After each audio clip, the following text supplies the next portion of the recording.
Handa ka na bang buksan ang pinto sa mundo ng kababalaghan? Ito ang Kwentesta. Alam mo, sa bawat establishmento, luma man o bago, palaging may isang nilalang na parang nakatira at gumagala doon. Isang nilalang na madalas makita at dahil doon ay nabigyan na ng pangalan ng mga tao na kasama niya sa lugar.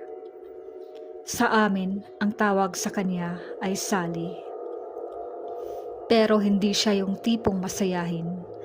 Siya'y malungkot. Ito ay isang personal na karanasan ko noong 2015. Unang totoong trabaho ko yun. Na-hire ako bilang call center agent at ang training facility namin ay nasa Ortigas. Yung building na yun ay talagang para sa training. Hindi ko na lang babanggitin kung ano ang pangalan ng building para hindi matakot yung mga kasalukuyang trainee doon. At para na rin hindi mabawasan ng mga future agents yung kumpanya. Pero kung nanonood kayo ng Hunter x Hunter, yung bida doon, yun na lang ang clue ko. Balik tayo sa kwento. Unang beses sa ganoong environment, kahit trainee pa lang kami, kailangan din naming mag-training sa graveyard shift kasi malamang yun din ang magiging schedule namin. Hindi naman sobrang luma ang building pero marami itong sariling mga kwento. Active ang ika-6 na pakiramdam ko. Aware ako rito at sanay akong mag-isa lang na nakakaranas. Hindi yung mga tao sa paligid ko. Pero nung nakilala ko si Sally, ibang-iba. Hindi lang ako ang pinaparamdaman niya, buong wave namin. Alam din ng mga mentor namin, sila pa nga ang nagsabi sa amin ng pangalan niya. Isang beses, nagkaklase kami, pasado hating gabi. Kami na lang ang klase noon. Habang nagtuturo ang mentor namin, patay ang ilaw at projector lang ang bukas. Kaya kita mo yung desktop sa board. Yung mentor station ay nasa sulok ng room at yung mentor ay nasa gitna nag-i-explain.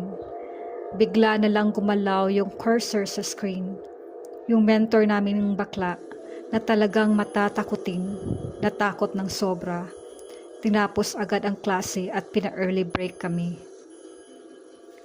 Naghanap kami ng posibleng dahilan, baka nadulas lang yung mouse, pero hindi.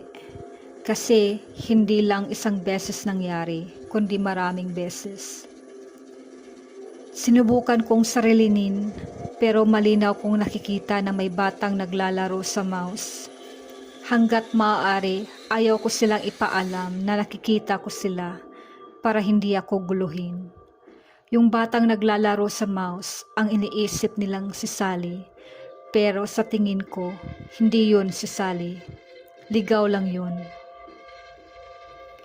Isang gabi naman, maaga akong dumating sa building. Kaya nakalock pa yung room. Nagstay muna ako sa floor at naisipang mag-ayos sa banyo. Karaniwang nasa dulo ng hall ang mga CR.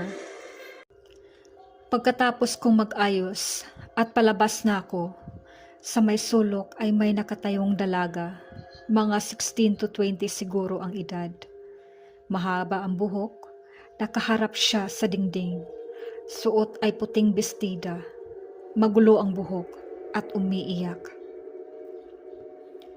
Sanay na ako sa ganito kaya hindi ko siya pinansin at umasta na parang walang nakita. Hindi ko inasahan ay ang sumunod na nangyari. Habang papalayo ako, lalo pang lumalakas ang iyak niya. Habang lumalakad ako palayo, parang lalo pa siyang lumapit hanggang sa napansin ko, nasa kesame na pala siya. Nakatayo siya ng patiwarik sa itaas ko. Alam ko kasi bumubunggo na sa ulo ko ang buhok niya. Nananatili lang ako, tumingala lang ng kaunti gamit ang mga mata ko. Nakatingin din siya sa akin. Hindi pa nangyari sa akin to dati.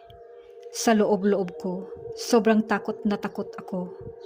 Pero alam ko na ang dapat gawin, pumikit ako at magalang na nakiusap sa kanya na lumayo. Nanatili akong nakatayo ng ilang segundo at dahan-dahang naglakad nang nakapikit pa rin. Hanggang may nabangga ako. Buti na lang, isa sa mga wavemate ko lang pala. Sobrang bilis ng tibok ng puso ko. Hindi ko inisip lumingon pa. Hindi lang ito ang mga naranasan ko sa building na yon. Yung matandang babae sa elevator, yung lulong na ninigarilyo sa basement, at yung batang naglalaro, syempre si Sally. Naisip ko lang, bakit kaya siya malungkot? Pero sino ba ako para humusga